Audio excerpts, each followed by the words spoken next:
Assalamualaikum warahmatullahi wabarakatuh.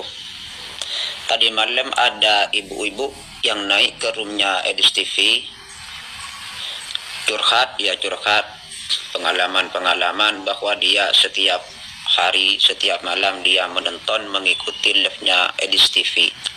Dia curhat, dia sampai menyampaikan bahwa dia itu beberapa hari nggak sholat.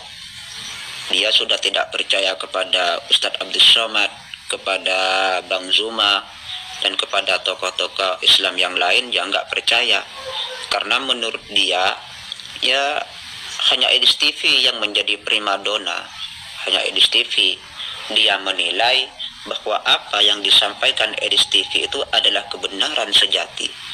Makanya begini, saudara-saudaraku yang Islam, kalau keilmuan Anda itu belum seberapa, iman Anda masih kuat, jangan terlalu percaya kepada Edis TV.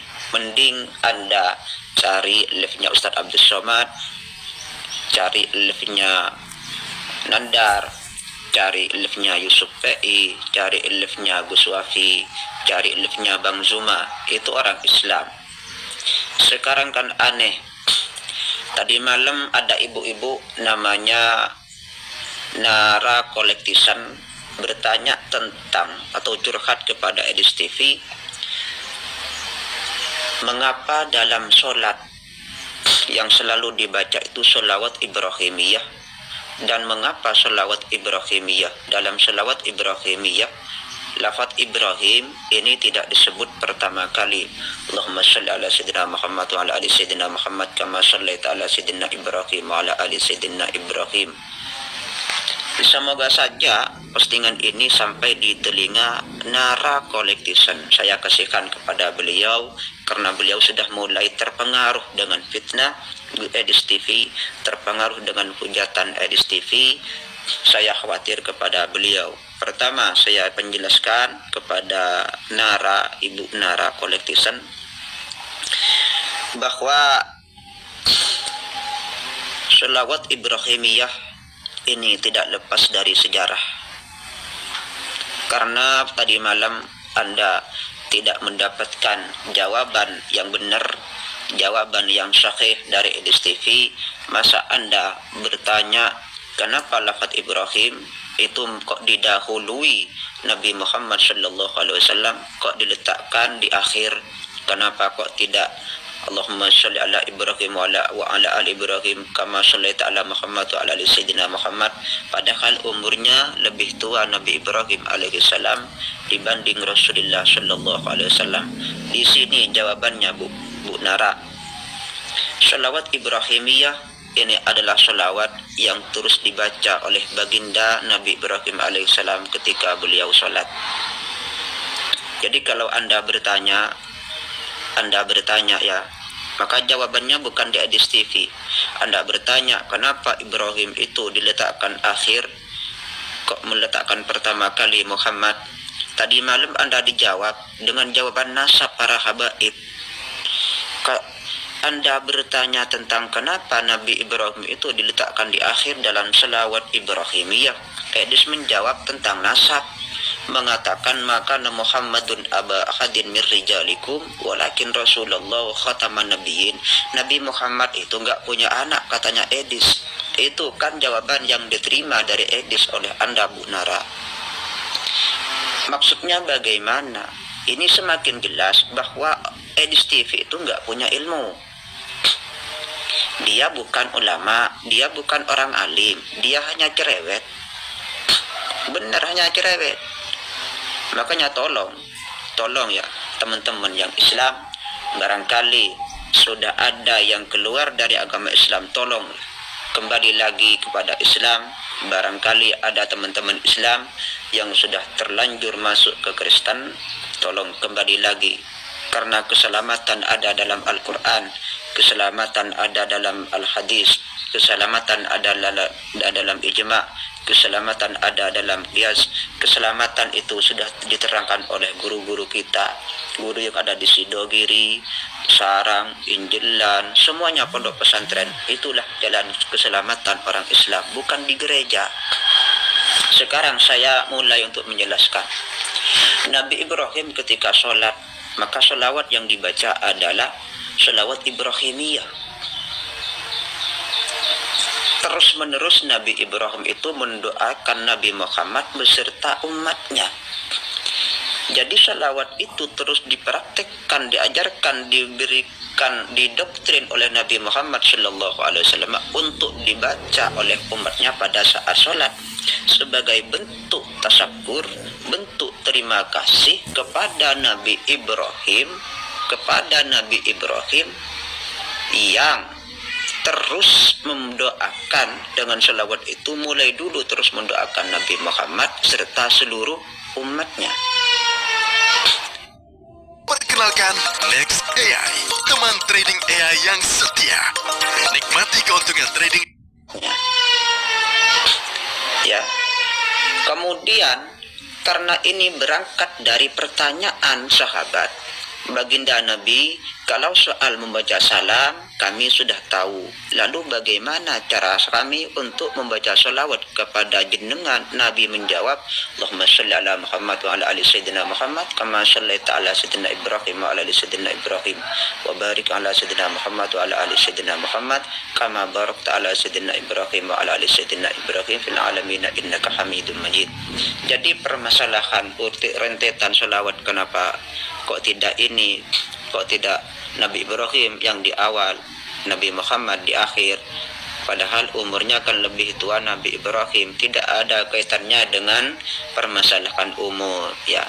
Karena ini adalah jawaban Nabi kepada sahabat yang bertanya, bagaimana cara kami untuk membaca sholawat kepada Anda? Terus dijawab, Allahumma sholli ala sayyidina Muhammad wa ala ali sayyidina Muhammad, tapi awalnya enggak ada sayyidina. Allahumma sholli ala Muhammad wa ala ali Muhammad kama shallaita ala Ibrahim wa ala ali Ibrahim, begini. Karena ini dalam rangka menjawab pertanyaan sahabat. Kalau Anda bertanya, kenapa dalam sholat kok yang dibaca sholawat Ibrahimiyah? Karena ini adalah bentuk terima kasih kepada Nabi Ibrahim yang terus membaca sholawat Ibrahimiyah, mendoakan Nabi Muhammad serta seluruh umatnya. Ini jawabannya, Bu Nara Kolektisan. Bukan bertanya sholawat Anda kemudian ada dijawab dengan permasalahan nasab. Karena Edis itu tidak paham. Contoh, Anda juga tadi malam nyimak hadis yang dibahas oleh Edis TV yang seakan-akan menghujat Nabi bahwa Nabi itu tidak pernah menikah dengan istri-istrinya. Kan begitu yang dipahami oleh Edis TV. Padahal hadis yang tadi malam dibahas oleh Edis TV itu memberikan kesimpulan secara fikih bahwa orang perempuan boleh mengusulkan dirinya dinikahi orang soleh. Boleh. Ya, ini kesimpulan secara fikih. Orang perempuan boleh mengusulkan, menawarkan dirinya untuk dinikahi oleh orang soleh. Ya, Ibu Nara, mudah-mudahan postingan ini didengar dan sampai di telinga Bu Nara Kolektisan. Saya kasihkan kepada Anda.